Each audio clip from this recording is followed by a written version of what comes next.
This is Brian with ScreenFiles.com in a review. What I'm looking at today is the first season of Netflix's Bloodride, a Norwegian horror anthology series. And it's pretty good. It's what I imagine you would get if you cross Slasher, which is also on Netflix, and worth seeing by the way, it's pretty good, with, let's say, American Horror Story, but you took away all the seediness, because I can't stand American Horror Story, at least when I stopped watching it. I think it was around the Murder House era. In any case, Bloodride revolves around a framing device, which is a bunch of people riding a bus. You don't know where the bus is going, you don't know where it's been, though it's very dark and decrepit looking, and the people who are aboard the bus are the subjects of each of the short stories, which is a really neat framing device. I think it could have been improved, though, if you had had the bus driver actually talk to and stop at particular points, picking up these people. That would have been a little more interesting, I think. But as it stands, it's a pretty good framing device. The first story is called Ultimate Sacrifice. Like with any anthology series, the writing makes or breaks the story. And unlike with something that's more traditional in terms of length, each episode of Bloodride lasts about 45 minutes, give or take. Unlike with longer form storytelling, you don't have the time or the space to be leisurely with it. You have to pack as much information as you can in that amount of running time, because if you don't, it's going to weaken your story. And this first episode suffers from not having enough information given. Ultimate Sacrifice revolves around a family who moved from the city to the country. You don't quite know why they're doing it, though the mother is clearly not satisfied with the move. The father and daughter are fine with it. The mother is not. And when they arrive at the new house, they come to notice that their neighbors are really peculiar towards their pets. I mean, they really dote on their pets. They have them wherever they go. They literally love their pets to degrees unheard of for most people. And this is not one person, which would be just eccentric. This is literally every person they meet does this. So it's a little weird. We come to learn that there's an altar in the forest. And if you sacrifice something you love, you can get monetary gain from it. How that happens isn't really important. It could be a lottery ticket. It could be a dead relative or whatever. But the point being, you sacrifice something you love, you get money for it.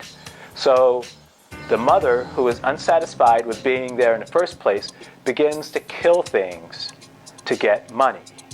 Now, this is a problem because this doesn't seem like it's in her character initially. Remember, I said these episodes only last about 45 minutes. So they don't establish that this is who she is initially. She doesn't come off as vain. She doesn't come off as greedy. She doesn't come off as really putting money and prestige and power above all else. She just comes off as not being happy being there, which doesn't warrant her doing some of the things she does. Like all the episodes of Bloodride, Ultimate Sacrifice is well shot, it's well acted, and it's clever. But the thing is, the story isn't quite fleshed out enough to make it work. So, and I don't tend to do this, but since we're dealing with an anthology, I'm going to give it a numerical rating. And I would rate Ultimate Sacrifice a 6 out of 10. Interesting idea, well acted, well shot, kind of falls apart in terms of its story. The next episode of Bloodride is called Three Sick Brothers. And this has to be, for me, the strongest of the series thus far. It revolves around a young man, I assume he's in his mid-20s, who's recently been released from a mental institution. His mother has set him up at an apartment, and he's grateful. He seems like a generally kind person. And the acting in this piece is particularly strong. So eventually his mother leaves, and he's visited by his two brothers. And all sorts of chaos ensues. This works so well because, unlike Ultimate Sacrifice, this is quite well written. and it makes sense, and there's a logic to it, and what happens at the beginning meshes really well what happens at the end. So this is a really strong episode, and as I said, probably the best of this first series. If I were to give it a rating, I'd give it an 8. The next episode of Bloodride is called Bad Writer. And if we were talking about just the concept alone, this would be a 9. It's a really interesting concept. The problem is the execution is not so great. It revolves around this rich, pampered girl who's attending this writing class, and she eventually comes to the conclusion that instead of her life being her own, she's literally being written by someone else. As I said, it's a great concept and really interesting. It's well acted, well shot, all the episodes are, but it doesn't quite mesh, doesn't quite work, and that's a pity.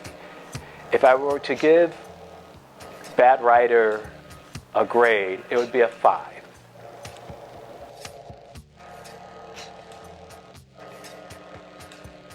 The next episode of Bloodride is called Lab Rats, and acting on this is remarkably good. It revolves around this company that is, I believe it's actually I'm not sure what type of company it is. I want to say drug company, but I'm not sure of that. In any case, they had a really good year, and they're having a dinner to celebrate this fact. And they invented some thingamabob, don't know what it is, really not that important. But it was stolen. So the head of the company goes through some really extreme means to determine who did it. It's not a bad episode by any stretch, it's just not that interesting. If I were to give it a grade, I'd have to give it a 6. It's not terrible, it is well done, just not that engaging.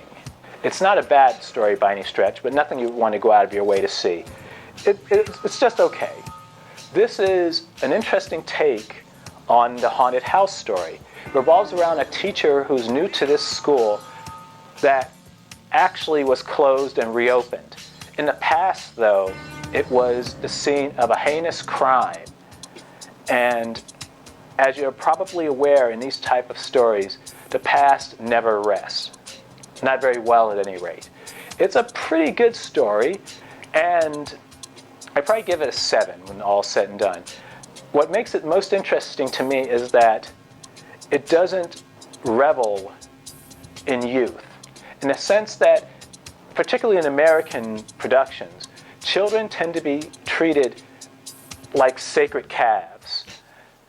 Well, except for if you saw the remake of The Blob, children got really bad in that movie, which oddly enough I enjoy. Children are people too, and they're resourceful, and they're clever, and they can be annoying as fuck as well. But just the idea that old school doesn't hold them sacred. I like that, and I like to see that in movies. I'm not saying to be overtly cruel to children. What I am saying, though, is to treat children every once in a while like, I don't know, people. So old school really works for me. The next episode of Bloodride is called Elephant in the Room. And it's a pretty good episode. It's a traditional slasher story, nothing wrong with those. And it revolves around this office party where everyone is dressed as animals. One person is dressed as an elephant. And they act in a fashion that is initially off-putting, but becomes increasingly horrific.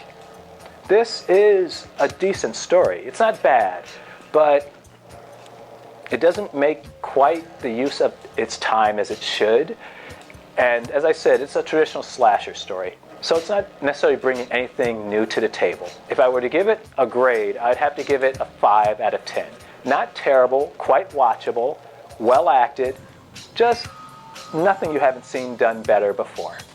All in all, the first season of Bloodride is pretty good. If I were to give the entire show a rating, I give it a 7. There's room for improvement, but what they've given us is a really good foundation to work with. This is Brian with ScreenFiles.com and a review. Peace.